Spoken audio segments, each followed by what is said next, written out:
Hi friends, ఈరోజు నేనైతే ఒక స్పెషల్ ప్లేస్కి అయితే వచ్చాను. అదే బెంగళూరు దగ్గర ఉన్న ఆదియోగి స్టాచ్యూ చూడడానికి. చాలా రోజుల నుండి ఇక్కడికి రావాలని ప్లాన్ చేస్తున్నా, కానీ ఫైనల్లీ శివరాత్రి రోజు అయితే ఇక్కడికి వచ్చేసా. ఈ వీడియోలో నేను ఫుల్ జర్నీ, ప్లేస్ డీటెయిల్స్, అలా దర్శనం యొక్క ఎక్స్పీరియన్స్ అన్ని చూపిస్తాను. సో వీడియోని స్కిప్ చేయకుండా లాస్ట్ వరకు చూడండి. ఎవరైనా కొత్తగా వస్తే ప్లీజ్ లైక్ చేసి సబ్స్క్రైబ్ చేసుకోండి. ఇంకా ఈ ప్లేస్ బెంగళూరు నుండి అరౌండ్ 1.5 hours అయితే టైం పడుతుంది. ఇంకా రోడ్ ట్రిప్కి చాలా బాగుంటుంది. ఎస్పెషల్లీ మార్నింగ్ టైంలో క్లైమేట్ సూపర్గా ఉంటుంది. ఇక్కడ రావడానికి ఓన్ వెహికల్ ఉంటే చాలా బాగుంటుంది, కానీ క్యాబ్లో కూడా ఈజీగా రీచ్ అవ్వచ్చు. ఇంకా నేచర్ వ్యూస్ చూస్తూ ట్రావెల్ చేస్తే మనకి ఎక్స్పీరియన్స్ చాలా బాగుంటుంది. ఇంకా ఫైనల్లీ మేమైతే ఆదియోగి స్టాచ్యూ దగ్గరికి అయితే వచ్చేసాము. మనం ఫోటోలో చూసేదానికన్నా రియల్గా చూస్తే చాలా బాగుంటుంది ఎక్స్పీరియన్స్.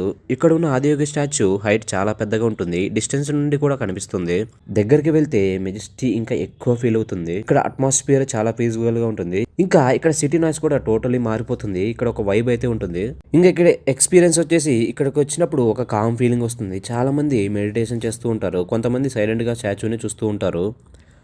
ఆదియోగి అంటే శివ యొక్క యోగి రూపం. యోగిని వరల్డ్కి ఇచ్చిన గురువు అని చెబుతారు. ఈవెన్ స్పిరిచువాలిటీ మీద ఇంట్రెస్ట్ లేకపోయినా ప్లేస్ వైబ్ మాత్రం అందరికీ కనెక్ట్ అవుతుంది. ఇక్కడ శివుడికి రిలేటెడ్ అయిన ఐటమ్స్, మాలాస్, బుక్స్, ఎక్సెట్రా సోప్స్ కూడా ఉంటాయి. ఈవినింగ్ టైంలో లైట్స్ ఆన్ అయ్యాక స్టాచ్యూ ఇంకా బ్యూటిఫుల్గా కనిపిస్తుంది. సో మేమైతే మార్నింగే వచ్చేసాం. సో మాకైతే నైట్ వ్యూ అంత ఎంజాయ్ చేసేదానికి అయితే లేదు. ఇంకా నా పర్సనల్ ఎక్స్పీరియన్స్ అయితే ఇక్కడికి వచ్చినప్పుడు కొంచెం డిఫరెంట్గా ఫీల్ అయ్యాను. మనకి బిజీ లైఫ్లో స్ట్రెస్ ఎక్కువ ఉంటుంది, కానీ ఇక్కడ కొంచెం టైం స్పెండ్ చేస్తే మైండ్ రిలాక్స్ అవుతుంది. సైలెంట్గా స్టాచ్యూని చూస్తూ కొంచెం టైం ఉంటుంది, మైండ్ ఆటోమేటిక్ కామ్ అయిపోతుంది.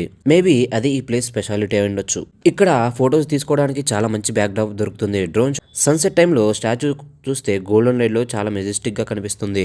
ఇంకా ఇక్కడ రావాలనుకుంటే కొన్ని టిప్స్ అయితే చెప్తాను. Morning or evening best time. Water bottle carry చేయండి. ఇంకా వాటర్ బాటిల్ అయితే మస్ట్ అండ్ షుడ్ క్యారీ చేయండి. కంఫర్టబుల్ షూస్ వేసుకోండి. క్రౌడ్ ఎక్కువ ఉంటుంది వీకెండ్స్లో. ఇంకా వీకెండ్స్లో అయితే క్రౌడ్ ఎక్కువగా ఉంటుంది. ఇంకా మనం ఫ్యామిలీస్తో, ఫ్రెండ్స్తో, సోలోగా కూడా విజిట్ చేయొచ్చు. చాలా మంచిగా ఉంటుంది ప్లేస్. ఓవరాల్గా ఈ ఆదియోగి ప్లేస్ విజిట్ చేయడం చాలా వర్తీ ఎక్స్పీరియన్స్.